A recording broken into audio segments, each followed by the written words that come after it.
নলবাৰীৰ সমাজ জীৱনৰ বাবে বৃহৎ ক্ষতি গৱেষক পণ্ডিত ডক্টৰ বসন্ত ভট্টাচাৰ্যৰ দেহাৱসান ৮৩ বছৰ বয়সত সেই নিশ্চয় ত্যাগ নলবাৰীৰ ফুটাতৰাৰ নলবাৰীবাসীৰ বাবে এটা শ্ৰদ্ধাৰ নাম ডক্টৰ বসন্ত কুমাৰ ভট্টাচাৰ্য নলবাৰীৰ সমাজ জীৱনৰ লগত ওতঃপ্ৰোতভাৱে জড়িত ডক্টৰ ভট্টাচাৰ্য নলবাৰী মহাবিদ্যালয়ৰ অসমীয়া বিভাগৰ প্ৰাক্তন মুৰব্বী অধ্যাপক আছিল ডক্টৰ ভট্টাচাৰ্য 1942 চনৰ 1 ফেব্ৰুৱাৰীত জন্ম হৈছিল ডক্টৰ বসন্ত কুমাৰ ভট্টাচাৰ্যৰ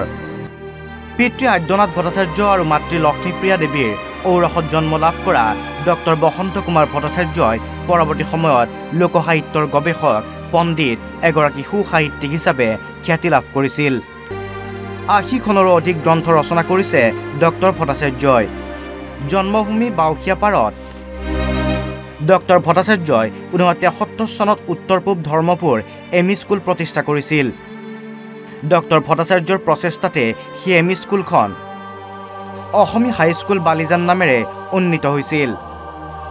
নলবাৰী জিলাৰ সাহিত্য সভাৰ সভাপতি আৰু অসম সাহিত্য সভাৰ বিশিষ্ট অতিথি হিচাপেও আসন অলংকৃত কৰিছিল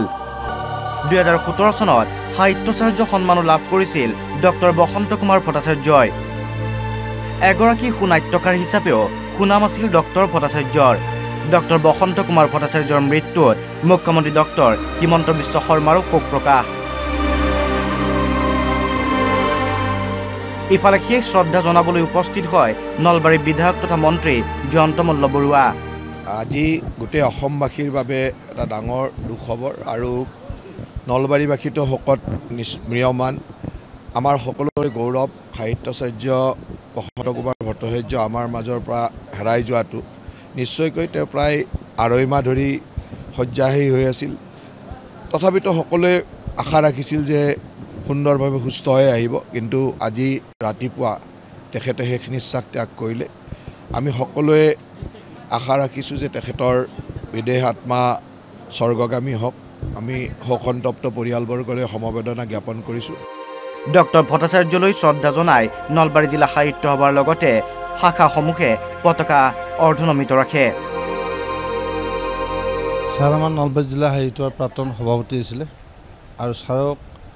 আমি অসম সাহিত্যৰ পৰা সাহিত্যাচাৰ্য উপাধি প্ৰদান কৰিছিলোঁ আৰু ছাৰৰ যিটো বক্তৃতা বেছিভাগ অসমৰ ছাৰ স্মৃতিগ্ৰন্থত যিবিলাক উন্মোচন কৰিছিলে আৰু সৰ্বাধিক ছাৰে কৰিছিলে অসমৰ ভিতৰতে ছাৰে শ্ৰেষ্ঠ বুলি ক'ব পাৰি আৰু ছাৰৰ আজি মৃত্যুত অসম সাহিত্য সভাৰ লগতে সমাজে এজন মহিৰো হেৰুৱালে নলবাৰীৰ পৰা Chandan Sharma report NB news